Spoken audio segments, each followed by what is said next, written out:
बच्चों, कैसे हैं आप सभी? आई होप अच्छे होंगे, राइट। चलिए, मैं योगिता प्रजापति यूट्यूब चैनल पे आप सभी बच्चों का स्वागत करती हूँ और आज मैं आपके लिए लेके एक्सरसाइज 5.2 का क्वेश्चन नंबर 6। तो प्लीज ध्यान से समझिएगा, इंपॉर्टेंस हमें। तो करें स्टार्ट बच्चों। हाँ, और समझ में आ जाए तो लाइक शेयर करना ना भूलिएगा। देखिए क्या कहना है इस क्वेश्चन में, क्या एपी मतलब कि समांतर श्रेणी 11,8,5,2 डेश का एक पद -150 है या नहीं। मतलब कि वो हमसे क्वेश्चन कर रहा है, ये पद तो दिए बट जो लास्ट में -150 आ रहा है वो समांतर श्रेणी के अंतर्गत आता है या नहीं आता है। तो हम डायरेक्टली तो पढ़ के आंसर दे नहीं सकते बच्चों, राइट। हमें पहले कैलकुलेशन करना पड़ेगा। कैलकुलेशन करने के बाद जो भी हमारा आंसर आता है फिर हम पता करेंगे कि 150 एपी के अंतर्गत आता है या नहीं, और आता है तो क्यों, नहीं आता है तो क्यों। फिर हमें लास्ट में इसका आंसर भी देना है। तो क्वेश्चन आया आपको समझ में? वेरी सिंपल है, फटाफट स्टार्ट करते हैं। सबसे पहले हम मान लेते हैं, माना कि ये जो हमारा -150 है इसे एन मतलब कि अंतिम पद मान लेते हैं कि जो समांतर श्रेणी है वो -150 पर दी एंड हो रही है, ठीक है। हम मान लेते हैं, तो माना कि अंतिम पद an -150 है, ठीक है बच्चों। अब ले लेते हैं हम एपी। एपी क्या है? 11, प्रथम पद 8, द्वितीय पद, दूसरा पद 5, 2 डेश। तो देखो, ये तो हम शुरू से बेसिक चीजें पढ़ते आ रहे हैं कि समांतर श्रेणी की जो फर्स्ट संख्या होती है वो हमारा प्रथम पद होता है, दूसरी संख्या द्वितीय पद, तीसरी संख्या तृतीय पद, चौथी संख्या चतुर्थ पद। अब जो माइनस का 105 आ रहा है वो कौन से पद पर आ रहा है, ठीक है। जैसे अगर मैं आपसे क्वेश्चन करूं, बच्चों मुझे बताओ ये जो 8 नंबर ये कौन से पद पर आ रहा है, तो आप फटाक से बता दो मैडम ये दूसरे पद पर आ रहा है। तो -50 कौन से पद पर आ रहा है, मतलब कि हमें यहाँ पर क्या फाइंड करना है? एन फाइंड करना है, पदों की संख्या, ठीक है बच्चों। अब देखिए जो जो चीज दिया है वो हम ले लेते हैं। तो एपी हमें दिया गया था सारणी, राइट। इस सारणी के अंतर्गत अगर मैं प्रथम पद की बात करूं तो प्रथम पद मैंने अभी बताया था 1+2, ये हमारा प्रथम पद है 11। अब मैं सार्वंतर निकाल लेती हूँ क्योंकि जिस फॉर्मूले के अकॉर्डिंग मुझे एन निकालना है उसमें मुझे ये सारी चीजें चाहिएगी, ठीक है। तो सार्वंतर डी इक्वल्स क्या होता है?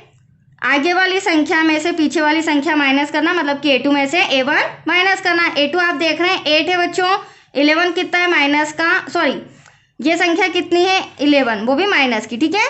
अब 11 में से 8 गए तो कितने बचे? 3, बट बड़ी संख्या काय की है? माइनस की। तो ये आपका क्या आया है? डी। अब देखिए मेरे पास सारी चीजें अवेलेबल है। अब मैं फटाफट वो छोटा सा फॉर्मूला लगाती हूँ जो मैंने आपको हर सम में समझाया, क्योंकि बिना उसके हमारा एनवा पद नहीं आएगा, राइट। तो देखिए वो फॉर्मूला कौन सा है?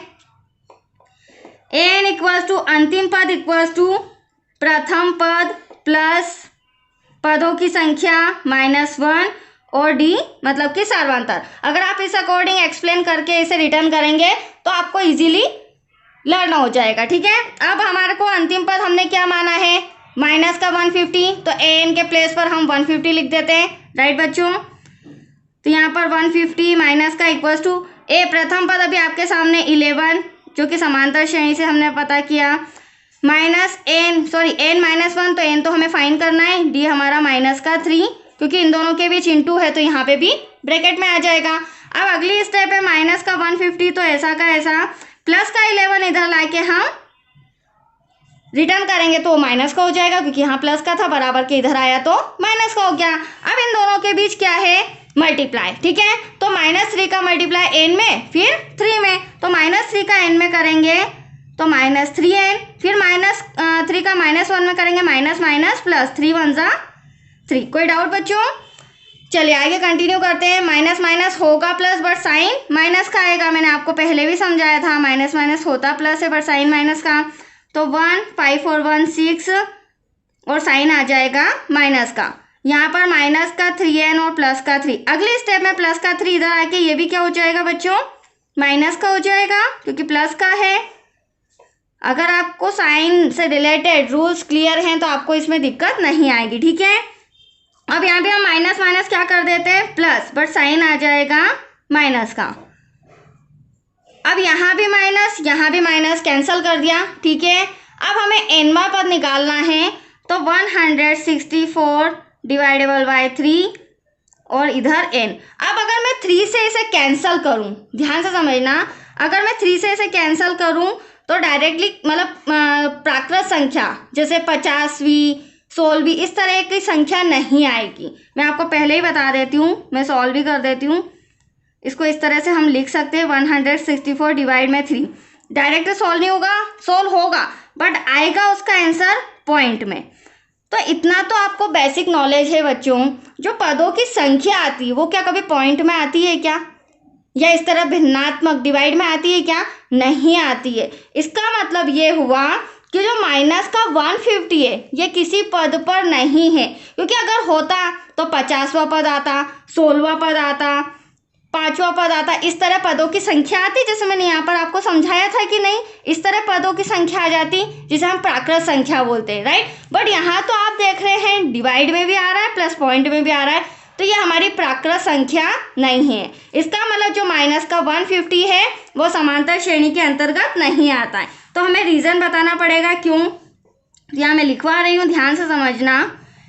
n का मान भिन्नात्मक है, मतलब कि भिन्न में है, अर्थात प्राकृत संख्या नहीं है। जो हमारा आंसर आया वो प्राकृत संख्या नहीं है। अतः -150 समांतर श्रेणी का पद नहीं है। समांतर श्रेणी का कोई भी पद नहीं है या कोई पद नहीं है। That's your answer. तो आया बच्चों आपको समझ में? जो -150 दे रखा है एग्जैक्ट उसका पद नहीं आ रहा है, तो यहाँ हम लिख सकते हैं कि ये हमारी समांतर श्रेणी के अंतर्गत नहीं आता है। ठीक है बच्चों, तो आया आपको समझ में? ये सम कंप्लीट हो चुका है। नेक्स्ट हमारा क्वेश्चन नंबर 7 से रिलेटेड वीडियो रहेगा। ओके, थैंक यू बच्चों।